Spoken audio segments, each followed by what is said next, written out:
Thomas Patrick Ward, tune in the Sport and Icons. So let's take a look at the fight card for February the 22nd. Of course, we're talking with the main event, which of course is a pay-per-view card as well, with Deontay Wilder, Tyson Fury. Now, we're not going to get too much into like their fight. We'll be covering that a little bit closer to the time. And of course, I've already mentioned certain things about it and what have you. But basically, the production, the promotion of this fight has been pretty poor. And I suppose it doesn't really help when we already know that the winner, whoever wins this fight doesn't really matter, because they're going to be having a third fight later in the year anyway. So that's going to be the one that's important, because the winner of that one gets to walk away with the title. This one is just an intermediate fight just to get it on. That's what it appears, right? And as I said, the promotion of this is pretty shoddy.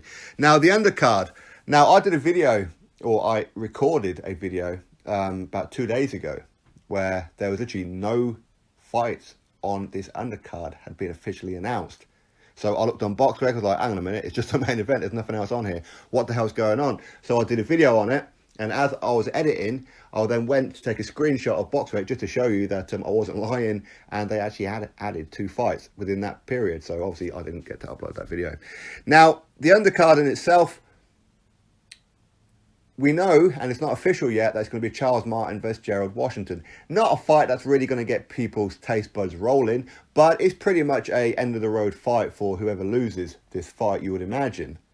Because this one is pretty much a 50-50 fight, there's no doubt about it. But in my opinion, I think that Charles Martin will win this one, and he'll probably win it by stoppage. Because I do think Charles Martin is actually much better than what people give him credit for. People always look at the Anthony Joshua one, but he's actually much better than what people give him credit. But either way, is it a fight people want to see? Not really. But another one, Big Baby Jarrell Miller. He's going to be added to this undercard as well. And this comes from Big Baby Miller, where he says that this undercard is crap and it needs a bit of juicing up. Pardon the pun. That's his own words. So he's going to be on the undercard. He was mocking Charles Martin versus Gerald Washington. So I'll be interested to see who it is that he's going to fight that's going to make it a bit better. But as of right now, he doesn't have an opponent, but he does say that he's looking to be on the undercard. But 2 fights that are officially on the undercard are the WBO World Super Bantamweight World Champion Emmanuel Navarrete.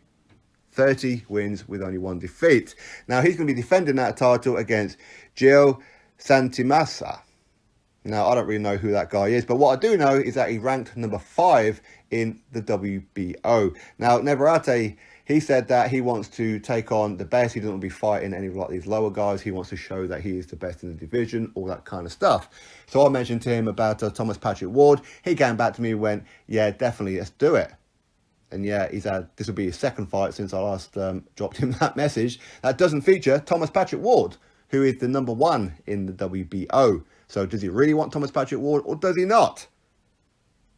This fight card will be so much interesting if Thomas Patrick Ward was taken on Navarrete.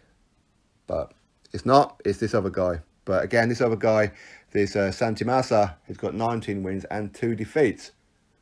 So it's not a bad resume, but it ain't a great one. He should be taking on undefeated Thomas Patrick Ward. But listen, this is the fight that we're getting, and it is a world title fight. The other one that is official is a super welterweight fight, Sebastian Fundora. 13 wins and 1 draw. No defeats against 6-0 Daniel Lewis. Now, I don't know anything about either of these guys, so I can't comment. Maybe one or both of these guys are meant to be really good, and it is a much anticipated fight over there stateside. Maybe, I have no idea.